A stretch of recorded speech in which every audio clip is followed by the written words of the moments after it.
गुरुर् ब्रह्मा गुरुर्विष्णु गुरुर्देवो महेश्वरा गुरुर साक्षात पर ब्रह्मा तस्मै श्री गुरुवे नमः।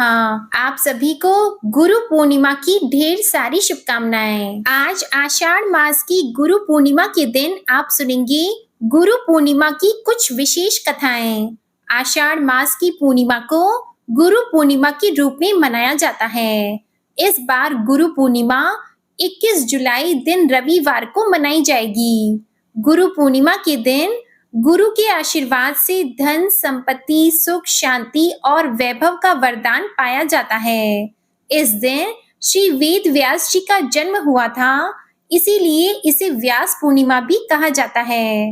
हिंदू धर्म में गुरु पूर्णिमा का विशेष महत्व माना गया है कि गुरु का स्थान सर्वश्रेष्ठ होता है। गुरु का पद भगवान से भी ऊपर माना जाता है।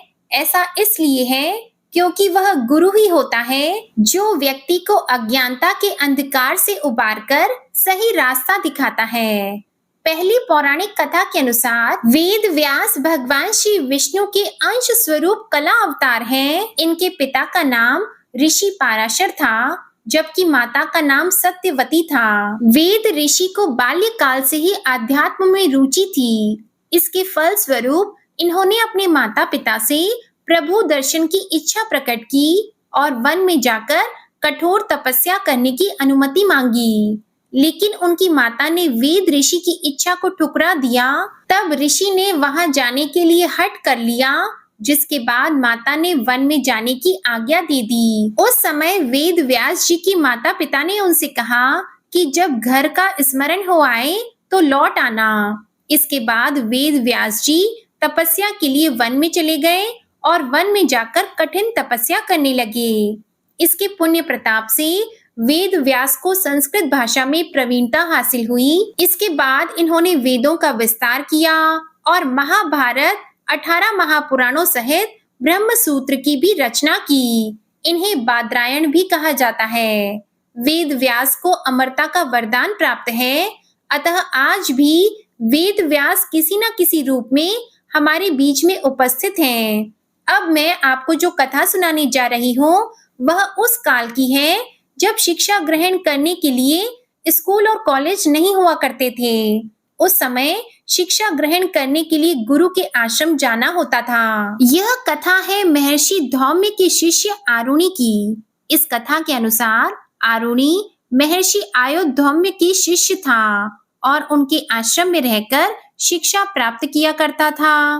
पांचाल देश के रहने वाले आरुणि के लिए गुरु का आदेश पत्थर की लकीर हुआ करता था। वे आज भी अपनी गुरु भक्ति और आज्ञाकारिता के कारण जाने जाते हैं। महर्षि आयुधौम्य के आश्रम में छात्र शिक्षा प्राप्ति के अलावा आश्रम के कार्यों और गुरु सेवा में संलग्न रहते थे। सबके कार्य विभाजित थे।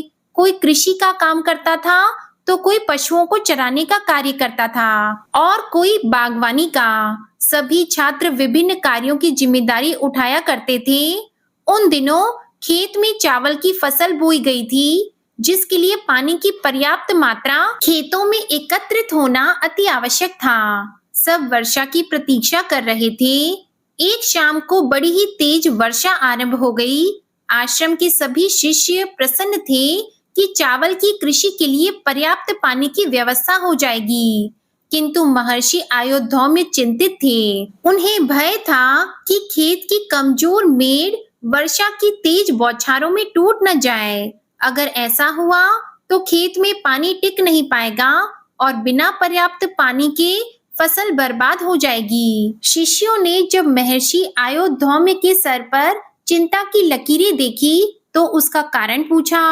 फिर महर्षि ने अपनी चिंता उन शिष्यों के सामने व्यक्त कर दी। सभी शिष्य ये सुनकर चिंतित हो गए, किंतु किसी की समझ में नहीं आया कि ऐसे मौसम में क्या किया जाए।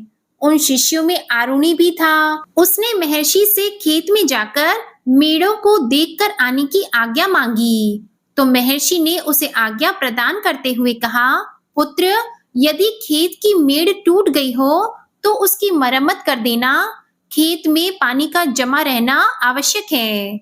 आरुणि गुरु की आज्ञा लेकर भारी बारिश में खेत की ओर चल पड़ा। खेत पहुंचकर उसने देखा कि खेत की मेड़ टूटी हुई है और उनसे होकर खेत का सारा पानी बह रहा है। आरुणि तुरंत प्रयासों में जुट गया और उसने खेत के तीनों तरफ मेड़ों की मरम्मत कर दी। इससे वहां से बहता हुआ पानी रुक गया, किंतु बहुत प्रयासों के बाद भी चौथी मेड़ की मरम्मत वह नहीं कर पाया। वह बार बार उस मेड़ में मिट्टी भरता, किंतु पानी के तीव्र प्रवाह के कारण वहां की मिट्टी बह जाती। बहुत प्रयासों के उपरांत भी जब उस मेड़ से पानी जाना बंद नहीं हुआ, तो आरुणि उस मेड़ पर लेट गया। उसके लेटने से वह स्थान बंद हो गया और वहां से पानी का बहना रुक गया। आरुणि यूं ही सुबह होने तक बारिश में भीगता रहा और उस मेड़ पर लेटा रहा। इधर जब सुबह होने लगी तो आरुणि आश्रम नहीं लौटा, तो महर्षि आयुर्धौम्य शिष्यों को लेकर खेत पहुंचे। वहां उन्होंने आरुणि को खेत की मेड़ पर लेटा हुआ पाया। वह पूरी तरह से भीग चुका था और उसका शरीर बुखार से तप रहा था। तब महर्षि ने उसे उठाया और गले से लगा लिया और साथ गए शिष्यों से कहकर उन्होंने खेत की मेड़ की मरम्मत करवाई। आरुणि की गुरु भक्ति को देखकर महर्षि आयुर्धौम्य अत्यंत प्रसन्न हुए और उन्होंने उसे अपनी परम शिष्यों में स्थान देते हुए तेजस्वी और दीर्घ आयु होने का आशीर्वाद दिया। गुरु गोविंद दो खड़े काके लागू पाए, बलिहारी गुरु आपने गोविंद दियो बताए। अर्थात गुरु का स्थान ईश्वर से भी ऊपर है। कहा जाता है गुरु के बिना किसी लक्ष्य पर पहुंच पाना संभव नहीं है।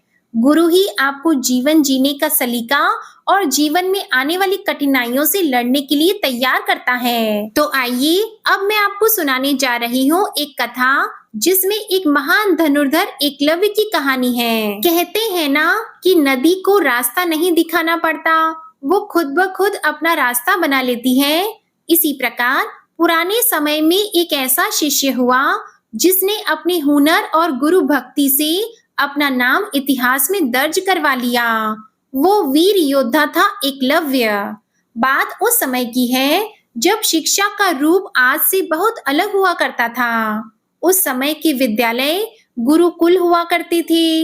विद्यार्थियों को शिक्षा ग्रहण करने के लिए सब अपने गुरु के पास आश्रम में ही रहा करते थे। सभी मिलजुल कर एक परिवार की तरह रहते और मिल बांटकर सभी काम किया करते थे। सभी शिष्य बड़ी निष्ठा और ईमानदारी के साथ शिक्षा प्राप्त करते थे। उस समय शिक्षा भी कुल के अनुसार ही दी जाती थी। ब्राह्मण और क्षत्रियों के अलावा किसी को भी शिक्षा नहीं दी जाती थी। महाभारत काल में प्रयाग इलाहाबाद के तटवर्ती प्रदेश में सुदूर तक फैला हुआ एक राज्य श्रृंगवीरपुर था। निषाद राज हिरण्यधनु उस आदिवासी इलाके के राजा और एक महान योद्धा थे।